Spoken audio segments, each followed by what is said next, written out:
Et salut les Yugistes et bienvenue dans cette nouvelle vidéo collection. Ça y est, on va entamer un nouveau classeur de ma petite collection perso. Et aujourd'hui, on va s'attaquer pas à n'importe quel type de carte, on va s'attaquer aux cartes OCG, aux cartes japonaises. Donc, comme vous pouvez le voir, juste ici, on va avoir des cartes japonaises. Le logo Yu-Gi-Oh! Et tout ce qui va en dessous vont être en japonais. On a quand même le petit Konami qui reste le même. Je vais vous présenter une première partie de cette collection japonaise. Vous verrez que ça va concerner deux extensions bien particulières. Bon, il y en a une qui est clairement beaucoup plus importante que l'autre. Ça va aller un peu plus vite d'un côté que de l'autre. Mais vous allez voir que c'est surtout de très très belles cartes avec des raretés incroyables qu'on n'a pas chez nous, ou en tout cas qui ne sont pas pareilles. Bon, je vous avais dit que je ferais une petite pause dans les vidéos collection, mais visiblement on a tenu 2 mois, je crois, à peu près. Je vais commencer par vous présenter le produit d'où provient une première partie de cette collection, les Prismatic Godbox. C'est un produit promo qui était sorti le 19 décembre 2020 au Japon. Et vraiment, à l'intérieur, les Japonais, ils font des dingueries absolues. Je vais vous montrer avec une petite capture de Card Market. En fait, vous voyez que on va avoir des protège-cartes de différents types. Ici, on va avoir des protège-cartes qui font le tour, en fait, de la carte. Donc, c'est littéralement des hiéroglyphes. Je peux vous en montrer un juste ici. Vous voyez qu'en fait, tout autour de la carte, ça va faire un encadrement hiéroglyphe, c'est beaucoup trop stylé. Donc ça, c'est le premier type de produit promo qu'on va retrouver à l'intérieur de cette boîte. Un premier paquet de 70 sleeves qui sont des sur-sleeves avec des hiéroglyphes. Et ensuite, il faut savoir que ces boîtes, en fait, étaient de 3 types possibles au hasard. C'était une Slifer, une obélisque ou une rat. Vous aurez peut-être remarqué que juste au-dessus de moi par là, il manque un élément de décor. Eh bien, c'est ces boîtes. Justement, une fois que vous ouvrez le packaging Prismatic Godbox, eh bien, à l'intérieur, vous pouvez avoir des superbes boîtes cartonnées comme celle-ci. Donc là, on a celle du dragon et les deux rats. Bon, bien sûr, elles sont vides, hein. Je les ai gardées juste pour le décor parce qu'elles sont vraiment magnifiques. C'est du carton, mais c'est vraiment très très beau. Ensuite, on va avoir évidemment Obélisque en bleuté. Ce qui est fou, c'est qu'ils ont réussi à faire des boîtes en carton foil et vraiment très très détaillées, magnifiques. Il y a du travail sur toutes les faces. Vous voyez qu'on a même le dos où il y a marqué Yu-Gi-Oh! Avec les hiéroglyphes qu'on retrouve sur les bas-reliefs de l'animé. Et vraiment, sur chaque côté de la boîte, vous voyez, on va avoir eh bien, un petit rappel à l'animé. Là, c'est la partie du bas-relief où on voit les 3 dieux égyptiens. Et évidemment, on va avoir aussi le magnifique Slifer, et ça franchement évidemment c'est ma préférée, je vais pas vous expliquer pourquoi, je pense que vous le savez, mais voilà, en fait dans ces Prismatic Godbox c'était au hasard une de ces 3 boîtes, et vraiment à l'intérieur il n'y a que des dingueries. Donc en fonction de la boîte, peu importe laquelle vous chopiez, vous aviez de valider les protège-cartes hiéroglyphes, mais aussi en fonction du dieu sur lequel vous tombiez, eh bien vous avez les protège-cartes dédiées. Vous aviez les protège-cartes bleues Obélisque, les protège-cartes rouges Slifer, ou les protège-cartes jaunes Rat. Et ça, c'est hyper stylé comme type de protection de carte. En plus, du coup, vous aviez de quoi les protéger en sur-sleeve, donc pas besoin d'acheter des Dragon Shield. Mais on va aller par exemple sur les Slifer, et vous allez voir que premier prix CM, bon, évidemment en japonais pour le type de produit, mais premier prix CM, 22,20€ le paquet de sleeve. C'est pas les plus chers que j'ai vus en sleeve OCG, mais ça fait déjà un petit peu mal. Ensuite, à l'intérieur, il faut savoir que vous aviez un des 3 dieux égyptiens en version Starlight rare. Je vais vous garder ça pour la fin de la vidéo. Si vous voulez les voir, je vous les montrerai à la toute fin. C'est les plus belles pièces de ces boîtes. Mais justement, pour que ces cartes soient bien mises en valeur et ressortent dans votre collection, on avait aussi dans la boîte ces petits cadres en plexiglas avec des hiéroglyphes. Et ça, il faut savoir que c'était fait exprès pour la carte de dieux égyptiens que vous chopiez dans la boîte, histoire de bien la protéger, bien la garder, bien la sceller. Les Japonais sont fous parce que dans cette boîte, évidemment, en plus de tout ce que je viens de vous présenter, vous aviez des boosters pour l'extension, et vous étiez garanti dans ces boosters d'obtenir une Ultimate rare par boîte, parmi toutes celles qui étaient possibles à l'intérieur. Sur ce, moins de blabla, plus de vision de belles cartes, et évidemment je vais vous présenter le full set de l'extension Prismatic Godbox, parce qu'évidemment je l'ai complété, j'avais acheté les quelques petites cartes qui me manquaient à l'époque sur eBay, et vous allez voir que tout ce set est centré sur les dieux égyptiens ou des cartes emblématiques de l'animé. C'était pour renforcer. Pour vous donner une petite idée, les cartes à l'intérieur de cette boîte, c'était soit des reprints, soit des cartes qu'on retrouvait chez nous dans le deck de structure des dieux égyptiens ou dans la Tin Box de 2022, si ma mémoire est bonne.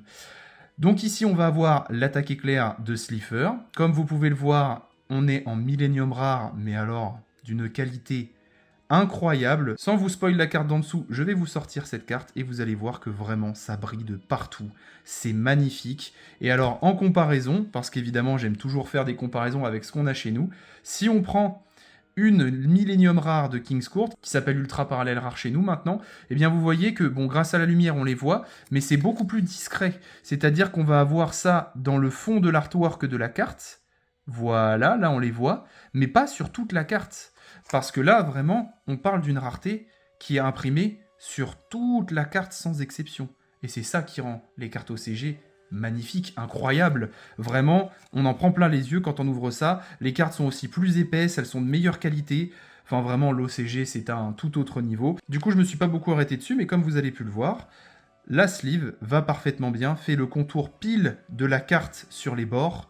Et ça, vraiment, ça rajoute un petit flow supplémentaire. Et c'est juste un bonheur à collectionner. Voilà, c'est juste de la très très belle carte. Donc, très honnêtement, le Millennium rare de chez nous, en comparaison du Millennium rare japonais, et bah, celui-là, il est largement au-dessus. Donc, première carte du set, l'attaque éclair de Slifer. Tout de suite derrière, évidemment, le point du destin d'Obélisque le Tourmenteur. Je sais plus si c'est le nom exact des cartes, mais en tout cas, elles sont sorties dans les decks de structure des dieux si ça vous intéresse. Tout de suite derrière, on va avoir Croisement d'âme. Celle-là, je m'en rappelle parce que vraiment, bah, c'était la carte la plus craquée pour un support de deck dieux égyptiens. On peut sacrifier 3 monstres sur le terrain. Donc, sur le terrain adverse, on lui pète 3 monstres, on fait un dieu. C'est juste trop fort. Ensuite, on va avoir la petite piège avec Slifer. Je crois que c'était bête divine quelque chose. Mais bon, moi, je profite juste de cet artwork avec le cercle magique du magicien sombre et Slifer à l'avant. Vraiment un crossover incroyable. Tout de suite derrière, on va avoir l'idole aux 1000 yeux de Pegasus. Donc ça, c'était du support pour le deck renoncé. Ensuite, on va avoir Shadi dans l'animé, mais en version carte. Je sais plus son nom d'ailleurs en français, mais c'est une carte très très forte avec un effet un peu fait pour vous casser le crâne, mais très très fort dans les faits. Tout de suite derrière, on va avoir une carte qui, je crois, n'existe pas chez nous et qui se traduit par Zolga, quelque chose comme ça. Si je dis pas de bêtises, je vais sans doute dire beaucoup de bêtises. Là, c'est vraiment juste de la passion pour vous montrer de la belle carte, de la belle rareté, comme ça. Derrière, on va avoir Âme du Successeur, si ma mémoire est bonne, avec le dragon blanc, où justement, ça va nous permettre de spé un dragon blanc en remplissant les conditions d'invocation. Ensuite, on va avoir l'Union fait la force, je crois. Vraiment le soldat du lustre noir qui chevauche l'ultime dragon blanc aux yeux bleus. Magnifique, qui charge son attaque. Et tout de suite derrière, et là vous le voyez peut-être pas, mais on a notre première Ultimate rare. On a combat de la destinée en Ultimate rare. Alors, les Ultimate rares japonaises, vraiment, il faut savoir qu'elles ont un petit effet un peu arc-en-ciel. Et ça rend la carte, mais tellement belle.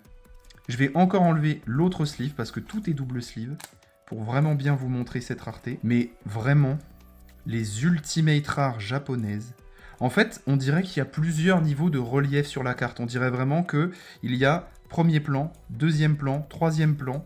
Il y a vraiment des couches de foil avec un grain sur la carte qui rend mais ça magnifique. D'ailleurs, au toucher, bon ça vous pouvez pas le voir, mais vous voyez qu'il y a des petits points un peu partout sur la carte. Et bah ça c'est un relief d'Ultimate rare japonais. Et vraiment ça fait un peu un effet crépi, très très léger si je peux dire ça, ou papier ponce pour les bricoleurs qui ont la référence. On en avait qu'une seule par boîte comme je vous l'ai dit, donc vraiment celle-là elle est splendide.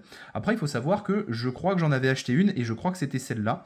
Et vous allez vite comprendre pourquoi. Les plus grands fans l'auront compris, j'avais acheté ce piège en Ultimate Rare tout simplement parce que les deux Ultimate Rares que j'avais chopés, c'était le Magicien Sombre et le Dragon Blanc aux yeux bleus. Donc dans l'extension, le Dragon Blanc porte le numéro 12, le Magicien porte le numéro 11, donc je me retrouvais avec deux Ultimate Rares l'une après l'autre, et tout de suite à gauche, j'avais pas d'Ultimate Rare. Ça, c'était la version normal, Millennium rare. Du coup, je me suis dit, c'est dommage, sur une ligne, j'ai un trou. Du coup, j'ai craqué à l'époque, je crois que je l'ai payé 20 € cette carte. Et je me suis dit que ça ferait une jolie ligne en Ultimate rare. Mais vraiment, je vais poser le dragon blanc, hop. Et regardez un peu ça, comme c'est magnifique. On voit vraiment que le magicien brille et ressort en premier plan de la carte. Et que l'arrière-plan est entièrement en Ultimate rare. Et brille, mais d'une manière, vraiment, si vous saviez à quel point j'aime les cartes japonaises pour leur beauté, c'est juste splendide. Quand on fait une ouverture de produits OCG, je vous invite à le faire, il y en a qui sont pas forcément chers, même des petits boosters, et quand vous tombez sur des raretés qu'on n'a pas chez nous, comme ça, ou qui sont différentes de chez nous, vous en prenez vraiment plein les yeux, c'est juste génial. Donc j'ai eu la chance d'avoir ce magnifique magicien sombre, et pour ma toute première boîte, parce que c'était la première que j'ouvrais, eh bien j'ai eu le dragon blanc aux yeux bleus, en ultimate rare. Il faut savoir qu'à l'époque, c'était la plus rare et la plus chère. Bon, sur eBay, ils sont un petit peu trop lâchés, ils avaient mis la carte à 400 balles et quelques, je crois. Là, je vous mets tout de suite une capture de Card Market, vous allez vous rendre compte un peu de l'arnaque. Aujourd'hui, elle est entre 70 et 80 € en premier prix. Après ça, je pense que pour les 4 premiers vendeurs, c'est parce qu'ils veulent faire partir la carte et que c'est vraiment très spécifique. C'est une carte et un produit de collectionneur. Tout de suite en dessous, on voit que le vrai premier prix réel de la carte, c'est 150 €. On s'arrête encore quelques secondes là-dessus parce que c'est vraiment beau. Mais cet effet premier plan avec le monstre brillant, second plan avec l'ultimate rare, un peu en mode arc-en-ciel comme ça. Magnifique. Dites-moi en commentaire ce que vous pensez des ultimates rares japonaises, et surtout dites-moi si vous préférez les ultis de chez nous ou les ultis japonaises. Moi, très honnêtement, je préfère les Jap. De toute façon, les raretés Jap, je les préfère aux raretés de chez nous, aux raretés TCG, parce qu'elles sont vraiment mais tellement au-dessus, c'est incroyable. Donc ça, c'était pour le numéro 11 et le numéro 12 de cette extension. Il n'y a pas beaucoup de cartes d'ailleurs à l'intérieur, on n'a qu'une cinquantaine de cartes dans le set, donc c'est vraiment très peu. Au Japon, il y a énormément moins de cartes dans les extensions que chez nous. Donc hop, et on continue notre petit full set avec la sphère de rat, bien évidemment. Une des cartes encore aujourd'hui les plus fortes du jeu, qui permet juste de sacrifier 3 monstres sur le board adverse. C'est trop fort. Après, il faut que l'adversaire ait 3 monstres sur son board. Maintenant, c'est plus aussi évident que ça. Tout de suite derrière, on va avoir le dragon et les deux rats, l'invincible phénix. Et là, vous voyez, c'est l'ulti que j'avais chopé de base dans mes boîtes. Donc j'en ai vraiment acheté une 4e pour faire joli dans la collection. J'avais un peu craqué. Mais regardez-moi ça, comme c'est beau encore une fois. Ce reflet arc-en-ciel sur la carte. Cet effet Millennium rare aussi, un tout petit peu dans le fond, juste ici, on les voit. Vraiment, ils ont réussi à faire 2 raretés en une. C'est magnifique, franchement, c'est splendide. Vous me direz aussi, tiens, entre les 4 ultis que je viens de vous montrer, le magicien, le dragon blanc, le combat de la destinée et l'incroyable phénix, laquelle vous préférez, ça m'intéresse. Mais pour l'instant, on va continuer notre voyage en Prismatic Godbox avec le Spadassin silencieux, la carte emblématique de Yugi, qu'il joue surtout dans la saison 5 de l'anime contre Bakura. Et évidemment, derrière, on va avoir le deuxième monstre silencieux, le magicien silencieux. Si ça, c'est pas magnifique, avec cet artwork en train de charger une attaque magique, c'est incroyable. Tout de suite derrière, on va avoir la version feu, entre grandes parenthèses, de la malédiction du dragon. Ensuite, on va avoir Gandora, je crois que c'est le X, le dragon de la destruction. Vraiment pareil, une carte emblématique du duel Yugi-Bakura. Après, on va avoir l'incarné du légendaire Exodia. Donc vous voyez qu'il y a vraiment un peu de tout. Il y a de la reprint de cartes classiques, il y a de la nouveauté support, et vraiment, c'est pour ça que ça régale. C'est vraiment un produit nostalgie, c'est vraiment un produit pour les fans, et ça, c'est vraiment très cool. Ensuite, on va voir notre petit dragon blanc Toon, qu'on a eu la chance de choper dans notre ouverture incroyable de coffret 25 ans en secret rare, et ça, c'était vraiment fou. Mais là, il est en Millennium, et donc il est aussi beau. Après, on va voir la magicienne Toon. En fait, ça va regrouper, si vous voulez, des cartes de tous les personnages emblématiques, que ce soit les protagonistes ou les antagonistes. Là, on a le côté Pegasus, par exemple. Là, on va voir Elpomer, je crois qu'il s'appelle comme ça chez nous. Je sais plus si c'est un monstre de Marek ou un monstre de Yami Bakura, mais en tout cas, il est archi stylé, c'est un démon, mais je crois que c'est Yami Bakura. Ensuite, en fait, je crois que c'est lui, Zolga. Je crois que je me suis planté tout à l'heure. Je crois que c'est lui, Zolga. On va avoir le Scorpion, et ça... c'est une carte de Marek, c'est sûr, c'était dans le deck de structure de Marek à l'époque avec le golem de lave. Ensuite, on va avoir ce bon vieux visage nécro, une carte clé du deck Majou, et je crois qu'il était joué par Yami Bakura aussi. Le renoncé, bien sûr, la carte emblématique de Pegasus, toujours en Millennium, franchement. Désolé si je bouge comme ça les cartes, mais c'est pour profiter de la rareté Millennium. Ça fait longtemps que je les ai pas observées. Des fois, j'aime bien juste ouvrir mon classeur, regarder les belles cartes qui sont dedans et kiffer. C'est aussi ça le bonheur de la collection. Là, on a la fusion Gaïa, le dragon champion, mais version feu. Je suis désolé, j'ai pas les noms, hein, m'en veuillez pas, je les ai vraiment pas en tête. L'ultime dragon blanc aux yeux bleus, en Millennium rare, tout simplement. Simple, efficace. Ensuite, on va avoir le renoncé aux yeux millénaires, la fusion qui a retourné le rétro game à l'époque, avec Métamorphose. Ensuite, ce bon vieux Monster Reborn artwork OCG, parce que du coup, ce n'est pas la version qu'on a chez nous. Et c'est ça qui est beau, certaines cartes, vous allez les voir en version originale, comme si c'était des Lost Art. Et ça, c'est vraiment très très cool. Donc encore une fois, Monster Reborn. Vraiment très très efficace cet artwork, je le préfère d'ailleurs. Derrière, on va avoir le bon vieux sarcophage doré, une très bonne carte encore jouée aujourd'hui. On bannit une carte et 2 standby phase après, on la récupère à la main. La polymérisation avec son artwork d'origine, c'est ce que j'étais en train de vous dire. Ça, c'est vraiment le vieil artwork qu'on voit dans l'animé, le tout premier, et c'est vraiment trop cool. J'adore cette version. Elle était ressortie comme ça dans LCKC, je crois, en secret rare. C'était vraiment trop bien d'avoir ça. Là, on a Diffusion, la magie rapide utilisée par Kaiba dans l'animé. Généralement, il fait son ultime dragon blanc, il battle, et pendant la battle, il fait ça. Comme ça, il tape encore avec 3 dragons blancs, le roi de l'OTK, ce Kaiba. Ensuite, on va avoir le sanctuaire démoniaque. Je crois que ça s'appelle comme ça. Je me rappelle de l'effet, en tout cas, ça se paie un jeton qui peut pas être détruit au combat ni par effet de carte, et on battle, l'adversaire prend des dommages, je crois. Ça, c'est une carte qu'on n'a pas chez nous. En tout cas, j'en ai pas connaissance. Dites-moi dans les commentaires si je me trompe, ou alors l'artwork n'est pas le même, mais on l'a pas chez nous de mémoire. Je lui donnerais bien un nom du genre renversement de pouvoir ou un truc dans le genre. Ensuite, derrière, on a les liens de l'amitié. Alors ça, vraiment, c'est carte emblématique parce que c'est moment, capture d'écran, épisode 1, saison 1, quand Yugi va aller affronter Kaiba. Il y a Théa qui fait un petit bonhomme sourire sur leurs mains du genre « On est unis par les liens de l'amitié. Du coup, tu ne pourras pas perdre, Yugi, tu es trop fort. » Ouais. Bon, il a gagné juste parce qu'il a droit Exodia, ce bâtard, c'est tout.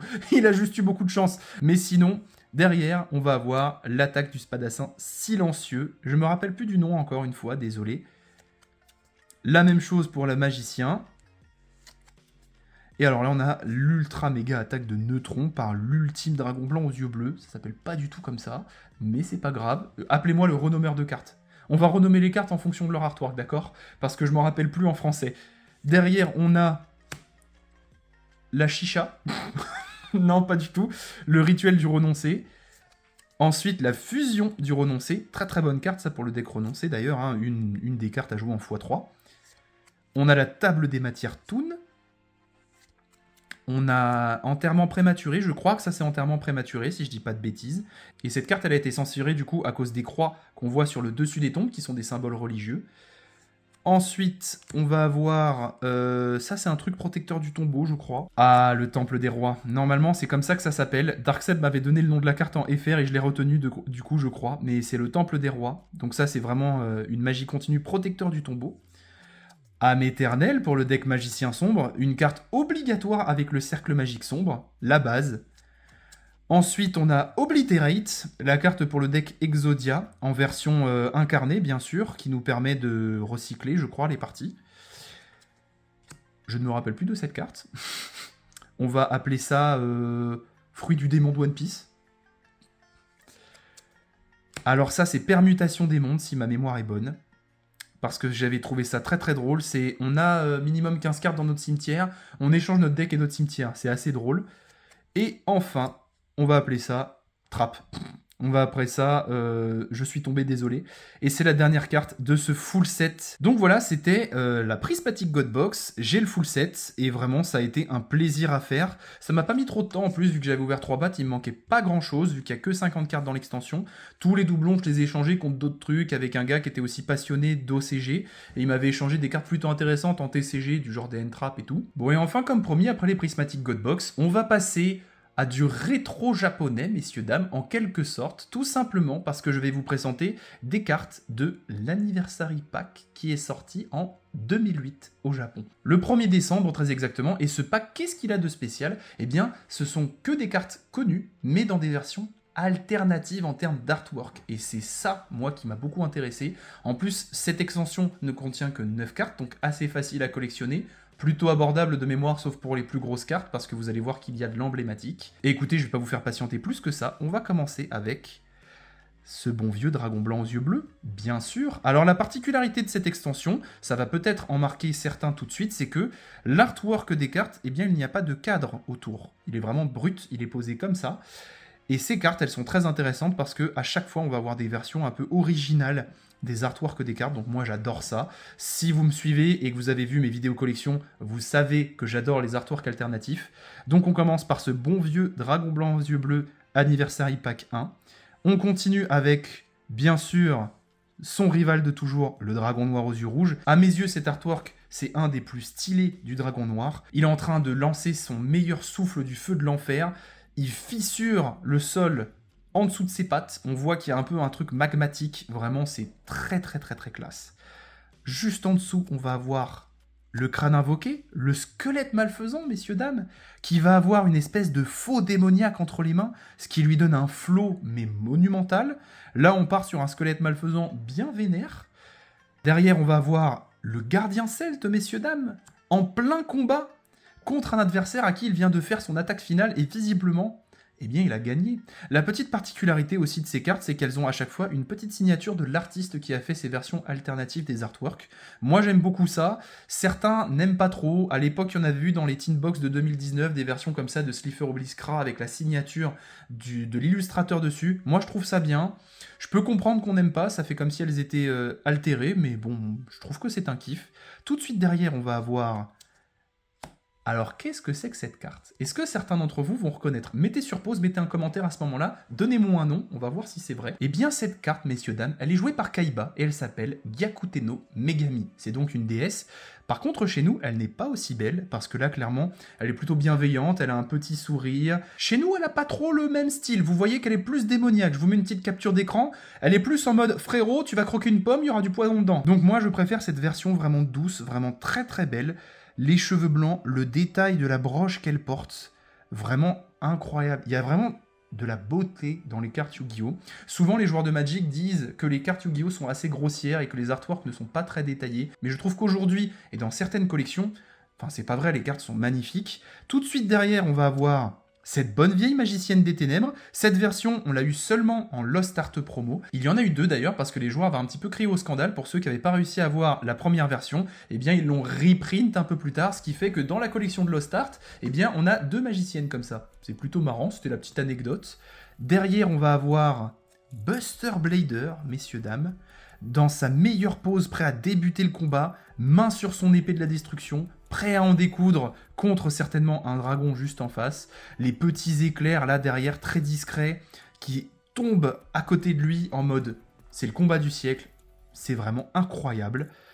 Ensuite, on va avoir Jinzo dans un artwork plus qu'original, un fond un petit peu violacé, un peu du coup qui fait ressortir son côté scientifique fou. Moi, j'adore ça. On voit qu'il est en train de charger sa meilleure attaque électrique. Et enfin, la dernière carte, et je pense que là, va y avoir quelques petites réactions. Elle est incroyable. C'est une des plus mignonnes que j'ai jamais vues dans Yu-Gi-Oh! Il s'agit, messieurs, dames, d'un petit Shiba, avec sa petite épée autour du cou, avec le pommeau du sabre en mode nonos. Si c'est pas incroyable comme carte. Et ça, normalement, elle n'existe pas chez nous. Encore une fois, là, vous voyez la petite signature de l'artiste. Alors, je ne sais pas si c'est un clin d'œil à Hachiko, le chien qui a attendu pendant des années son maître devant la gare de Shibuya, si ma mémoire est bonne, où on a une statue commémorative devant la gare en son honneur. Mais en tout cas, elle est trop choupie, cette carte. Vraiment, je l'adore. Pour moi, elle est au même niveau qu'un Kuribo, c'est pour vous dire. Et dites-moi dans les commentaires si vous savez à peu près à quoi cette carte renvoie, ça m'intéresse vraiment. Et voilà, c'était la petite collection de l'Anniversary Pack. Donc vous voyez qu'on a seulement 9 cartes qui la composent. Bien entendu, les plus chères, ça va être le dragon blanc, le dragon noir, vraiment les monstres emblématiques. Mais les autres cartes, par exemple, là je vous fais une petite capture d'écran avec le Shiba. On voit que le premier prix CM pour une carte en bon état, c'est 8 €. Après, ça vient d'Italie, les frais de port sont un peu vénères. Si on veut, en français, c'est 15 € par un français. Mais en contrepartie, si on va chercher du côté du dragon blanc, là vous voyez que le prix fait un peu plus mal. En Irmine, c'est à partir de 20 €. Et par un vendeur français, on est plus sur du 28 € pièce.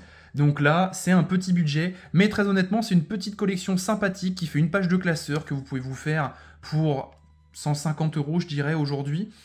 Et ça, c'est plutôt cool. Bon, allez, avant de terminer cette vidéo, je vais vous montrer certainement ce que vous attendez le plus, que je vous ai teasé en intro, les dieux égyptiens en Starlight rare. Bon, voilà, je viens de faire ma petite installation pour que vous voyez bien la rareté avec la lumière. Alors, comme je vous le disais, on a ces magnifiques cadres en plexiglas pour entourer la carte, pour bien la protéger. Et après, eh bien, les voilà, les dieux égyptiens en Starlight rare. Alors évidemment, le plexi est anti-UV, donc ça va protéger de la lumière un maximum, mais vous voyez quand même que il y a de la brillance, ça brille. Et croyez-moi, c'est exactement comme les Starlight de chez nous, ça brille tout autant, si ce n'est plus.